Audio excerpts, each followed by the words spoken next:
அனைவருக்கும் வணக்கங்க. இந்த பதிவுல மிதுன ராசி அன்பர்களுக்கு 2026 நடக்கக்கூடிய குரு பயிற்சி பலன் எப்படி இருக்குன்றத பாக்கலாங்க. இவ்வளவு நாள் குரு பகவான் உங்க ராசியில தாங்க இருக்கிறாரு. உங்க மிதுன ராசியில தான் அமர்ந்து இருக்கிறாரு. 2026 இந்த வருஷம் ஜூன் மாசம் 2ஆம் தேதி உங்க ராசியை விட்டு பக்கத்து ராசி கடக ராசிக்கு போறாருங்க. பெயர்ச்சியாகி போறாரு. கடகராசியில ஒரு 5 மாசம் ஜூன் மாசம் உள்ள போற குரு பகவான் 5 மாசம் கடகராசியில இருக்க போறார். உங்களுடைய 2ஆம் இடத்துல உச்ச நிலையில இருக்க போறார். அங்க ஒரு 5 மாசம் இருந்துட்டு அதுக்கப்புறம் 3ஆம் இடத்துக்கு போறார். சிம்ம ராசிக்கு போறார். அங்க ஒரு 3 மாசம் இருக்கிறார். 3 மாசம் இருந்துட்டு அடுத்த வருஷம் ஜனவரி மாசம் 24ஆம் தேதி ரிட்டர்ன் உங்க ராசிக்கு 2ஆம் இடத்துக்கு கடகத்துக்கு வரார். அங்க அதுக்கப்புறம் ஒரு 5 மாசம் இருக்கிறார். ஃபர்ஸ்ட் ஒரு 5 மாசம் இருக்கிறார். அதுக்கப்புறம் ஒரு 3 மாசம் வக்கிறோம். அதுக்கப்புறம் ஒரு 5 மாசம் உங்க 2ஆம் இடத்துல இருந்துட்டு அதுக்கப்புறம் அடுத்த வருஷம் ஜூன் மாசம் தான் 2ஆம் இடத்தை விட்டு 3ஆம் இடத்துக்கு சிம்ம ராசிக்கு போறாருங்க. இந்த குரு பயிற்சி பலன் உங்களுக்கு எப்படி இருக்குதுன்னு கேட்டீங்கன்னா ரொம்ப நல்லா இருக்கு. 2ஆம் இடத்துல உச்ச குரு, தனக்காரகன் தனஸ்தானத்திலேயே அமர்ந்திருப்பது மிகவும் ஒரு நன்மையை செய்யக்கூடிய ஒரு இது. அவரு 2ஆம் இடத்துல உச்சமா வேற இருக்கிறார். காசுதான் முக்கியமான ஒரு விஷயமாக மிதுன ராசி அன்பர்களுக்கு இருக்கும். நீங்க காசு சம்பாதிக்கிறதுக்கு, லாபம் சம்பாதிக்கிறதுக்கு நீங்க என்னெல்லாம் பண்ண முடியுமோ இதெல்லாம் பண்றதுக்கு ஒரு நல்ல காலமாக அமையும். நீங்க ஒரு சம்பளம் வாங்கின்னு இருக்கிறீங்க. அந்த சம்பளத்தை உயர்த்துறதுக்கான வேலையை நீங்க செய்யலாம். அதனால நீங்க வேலை மாற்றத்தை செய்யலாம். ஒரு தொழில் பண்ணின்னு இருக்கிறீங்க. உங்க வருமானத்தை உயர்த்தக்கூடிய செயல்கள்ல நீங்க ஈடுபடலாம். இதெல்லாம் ஜூன் மாசம் 2ஆம் தேதி மேல பண்ணுங்க. ஒரு நெகட்டிவும் இருக்குது, அதுவும் நான் சொல்றேன். இந்த குரு பகவான் 2ஆம் இடத்துல அவர் தனக்காரகன். தனத்தை, குடும்பத்தை, குழந்தையை கொடுக்கக்கூடியவர், ஆடை ஆபரணங்களை கொடுக்கக்கூடியவர், நல்ல ஒரு சந்தோஷம், கௌரவமான ஒரு மனநிலையை கொடுக்கக்கூடியவர், ஒரு கௌரவமான ஒரு பொசிஷனை கொடுக்கக்கூடியவர். இந்த குரு பகவான் 2ஆம் இடத்துல தனஸ்தானத்துல இருக்கிறது பெரிய விஷயங்க.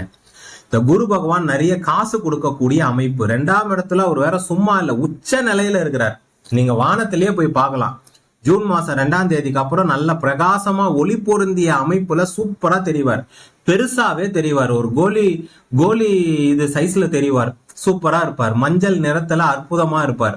இந்த குரு பகவான் 2ஆம் இடத்துல உங்களுடைய 6ஆம் இடத்தை பாக்குறாரு, 8ஆம் இடத்தை பாக்குறாரு, 10ஆம் இடத்தை பாக்குறாரு. ஃபர்ஸ்ட் நான் சொன்ன மாதிரி தொழில் தான் முக்கியமான ஒரு விஷயம்.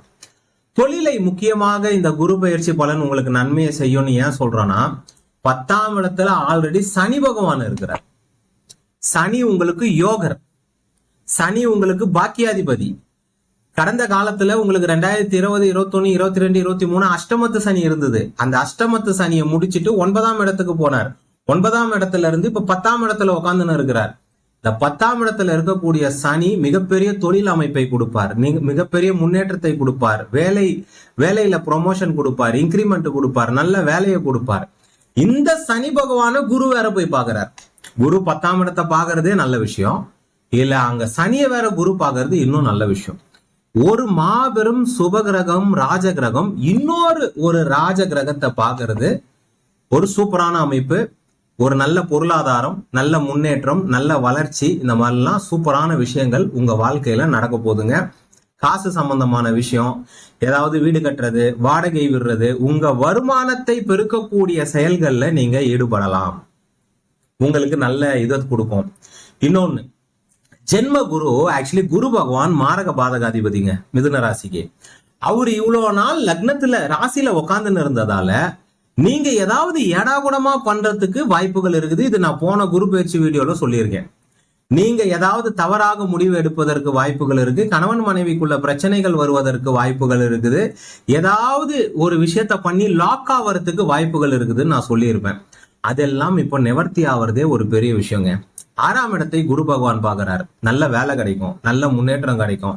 ஆனா மாற்றம் ஏற்படுவதற்கு வாய்ப்புகள் இருக்கு. இடமாற்றம் ஏற்படுவதற்கு வாய்ப்புகள் இருக்கு. ஒரு இடம், வீடு மாறுறது, ஒரு ஆபீஸ் மாறுறது, ஒரு தொழில் பண்ணக்கூடிய இடம் மாறுறது. இவ்வளவு நேரம் இந்த டிபார்ட்மெண்ட்ல வேலை செஞ்சிருந்தேன், இப்ப வேற டிபார்ட்மெண்ட்ல தூக்கி போட்டாங்க, ப்ரொமோஷன் ஆயிடுச்சு, ஏதோ ஒண்ணு. இடமாற்றம் கண்டிப்பாக ஏற்படும் அடுத்த வர ஒரு வருஷத்துல. அது மட்டும் கிடையாது, வேலையிலேயே நல்ல முன்னேற்றம் ஏற்படும், வளர்ச்சி ஏற்படும். 8ஆம் இடம் என்பது பணபரஸ்தானம். 8ஆம் இடம் ரெண்டாம் இடம் என்பது தனஸ்தானம். ரெண்டாம் இடம் என்பது காசு கொடுக்கும். ரெண்டாம் இடம் என்பது மாசம் மாசம் நம்ம எவ்வளவு சம்பாதிக்கிறோன்றத குறிக்கக்கூடிய இடம். எட்டாம் இடம் என்பது என்ன தெரியுமா? எட்டாம் இடம் தான் புதையல். பெரிய காசு கிடைக்குது பாருங்க. ஏதோ பெருசா நிலத்தை விட்டு, பூர்வீக நிலத்தை விற்கிறது, முன்ன வாங்கி போட்ட நிலத்தை விற்கிறது, ஸ்டாக் மார்க்கெட்ல இருந்து பங்குகளை விற்கிறது, இந்த மாதிரி ஏகப்பட்ட நல்ல விஷயம், பெரிய பணம் வருவதற்கான வாய்ப்பு. ஏன்னா குரு சாதாரணமா இல்ல, உச்ச குருவா இருக்கிறார். இந்த உச்ச குரு எட்டாம் இடத்தை பணபர ஸ்தானத்தை பாக்குறதால, ஆயுள் ஸ்தானத்தை பாக்குறதால, இதுக்கு முன்னாடி கடந்த வருஷத்துல யாருக்காச்சும் ஏதாவது உடல்நிலை மிகவும் பாதிக்கப்பட்டிருந்தால், உடல்நிலை மிகவும் ஏதாவது உயிர்கொல்லி நோய் ஏதாவது வந்திருந்தால், ஒரு மோசமான ஒரு சுச்சுவேஷன்ல உடல்நிலைகள் இருந்திருந்தால், அதெல்லாம் ரெக்கவரி ஆகக்கூடிய காலகட்டம். இதெல்லாம் ஜோதிடாரா இருந்து தினம் நிறைய ஜாதகம் பார்க்கிற எனக்கு தான் தெரியுங்க. காப்பாற்றப்படுவார். ஒருத்தர் ஒரு பெரிய டிசீஸ்ல மாட்டி இருக்கிறார், அவர் காப்பாற்றப்படுவார். ஏன்னா 6ஆம் இடத்தை பாக்குறாரு, 8ஆம் இடத்தை பாக்குறாரு, காப்பாற்றப்படுவார். சரிங்க. ஒரு கெட்டது இருக்குது. என்ன கெட்டதுன்னா, என்னதான் குரு பகவான் சுபகிரகமாக இருந்தாலும், என்னதான் குரு பகவான் மிகப்பெரிய நன்மையை செய்தாலும், என்னதான் உச்சத்துல இருந்தாலும், அந்த குரு பகவான் உங்களுக்கு மாரக பாதகாதிபதி. உங்களை கடன் வாங்க வைப்பார். 6ஆம் இடத்தை வேற பாக்குறார். எதிரிகளை கிரியேட் பண்ணுவார். வேலை செய்யற இடத்துல எதிரியை கிரியேட் பண்ணுவார். தொழில் பண்ற இடத்துல எதிரியை கிரியேட் பண்ணுவார். காசெல்லாம் கொடுப்பாரு. இப்போ ஒரு 100 ரூபாய் கொடுத்துட்டு ஒரு 20 ரூபாய் எங்கன்னா லாக் ஆகும். ஒரு 1 லட்சம் கொடுக்குறாருன்னு வைங்களேன், ஒரு 20,000 எங்கன்னா லாக் ஆகும். அந்த மாதிரி விஷயம். சரிங்களா? சின்ன ஒரு கெட்டதை அவர் செய்வதற்கு வாய்ப்புகள் இருக்கு. ஏன்னா அவர் 6ஆம் இடத்தை பார்ப்பாரு, 8ஆம் இடத்தை பார்க்கிறாரு. புதிய எதிரிகளை உருவாக்குவதற்கும் வாய்ப்புகள் இருக்கு. புதுசா யாராச்சும் ஒரு எதிரியை கிரியேட் பண்ணி கொடுப்பாரு. அதுக்கும் நல்ல வாய்ப்புகள் இருக்கு. ரைட்டுங்களா? 6ஆம் இடம் 8ஆம் இடத்தை பார்க்கறது ரொம்ப பெரிய நல்ல விஷயம். திடீர் பணவரவை ஏற்படுத்தும். வெளிநாட்டுக்கு அனுப்புவார்.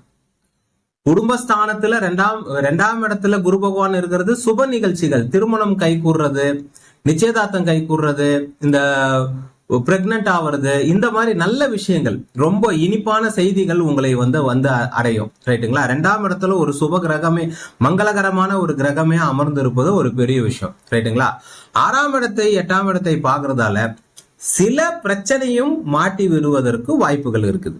10ஆம் இடத்தை பாக்குறதால தொழில் அமைப்பு ஃபேண்டாஸ்டிக்கா இருக்கு. தொழில் அமைப்பு ஃபேண்டாஸ்டிக்கா இருக்கு. தொழிலை பொறுத்த வரைக்கும் நீங்க ரிஸ்க் எடுக்கலாம், தொழில் பண்ணலாம். உங்க ஜாதகத்துக்கு, இப்ப நம்ம சொல்றது எல்லாம் உங்க ஜாதகத்துக்கு பலன் சொல்லுங்க. நல்லா ஞாபகம் வச்சுக்கோங்க. மிதுன ராசியில கோவில் வாசல்ல பிச்சை எடுக்கிறவங்களும் இருக்கிறாங்க, மூட்டை தூக்குறவங்களும் இருக்கிறாங்க. ரைட்டுங்களா?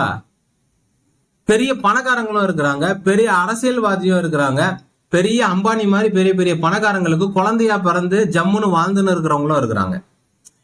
இதுதான் ஜாதகம் சொல்றோம். ஜாதகத்தோடைய கர்மாவுக்கு ஏத்த மாதிரி ஒருவர் உயர் நிலையிலையும், ஜாதகத்துல கர்மா ஜாஸ்தியா இருந்தா ஒருத்தர் ரொம்ப தாழ்வான நிலைமையில வாழ்க்கை முழுவதும் கஷ்டப்படக்கூடிய ஒரு சூழ்நிலையிலும் இருப்பார்.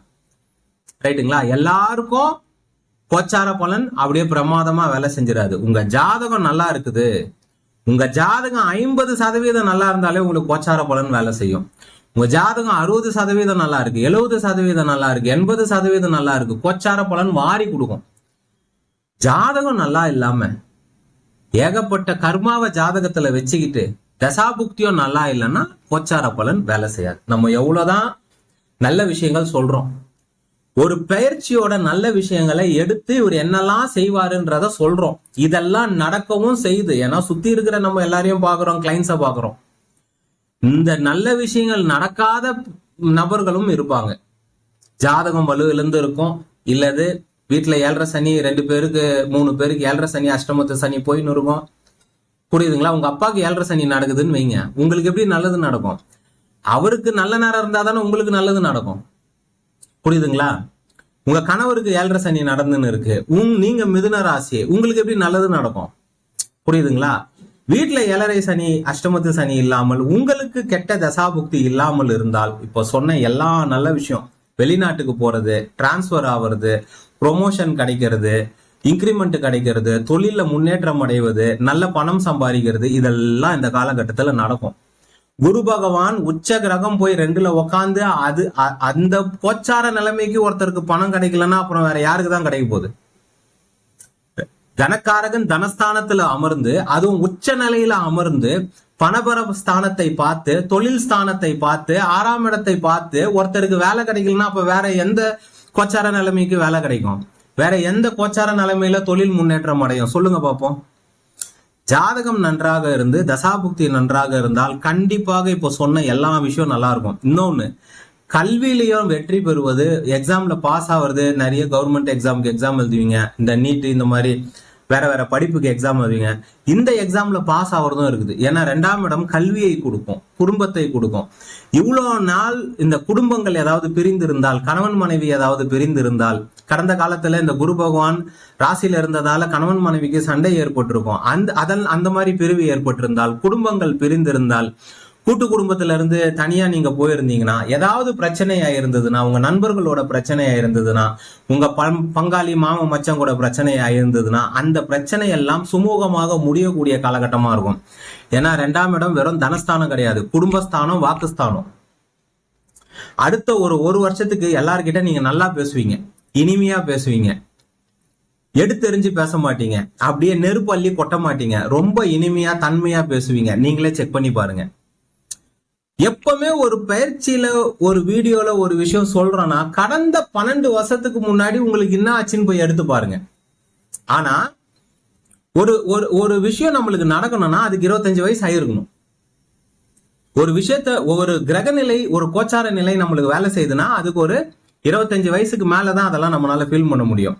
இப்போ உங்களுக்கு 40 வயசுன்னு வைங்களேன், 12 வருஷத்துக்கு முன்னாடி உங்களுக்கு என்ன ஆச்சுன்னு போய் செக் பண்ணி பாருங்க. இதே உங்களுக்கு 50 வயசுன்னு வைங்களேன், 12 வருஷத்துக்கு முன்னாடி உங்களுக்கு என்ன ஆச்சுன்னு செக் பண்ணி பாருங்க. அப்போ உங்களுக்கு அக்யூரேட்டா ரிசல்ட் கிடைச்சிரும். 12 வருஷத்துக்கு முன்னாடின்னு அப்படியே பிளாங்கா போய் பார்க்காதீங்க. இதுக்கு முன்னாடி குரு பகவான் கடகத்துல எந்த வருஷம் வந்தாரு, எந்த வருஷத்துல இருந்து எந்த மாசம் வரைக்கும் இருந்தாருன்னு செக் பண்ணிட்டு பாருங்க. ரைட்டுங்களா? இந்த பதிவுல மிதுன ராசிக்கு பார்த்திருக்கோம். நன்றி, வணக்கம், வாழ்க வளமுடன்.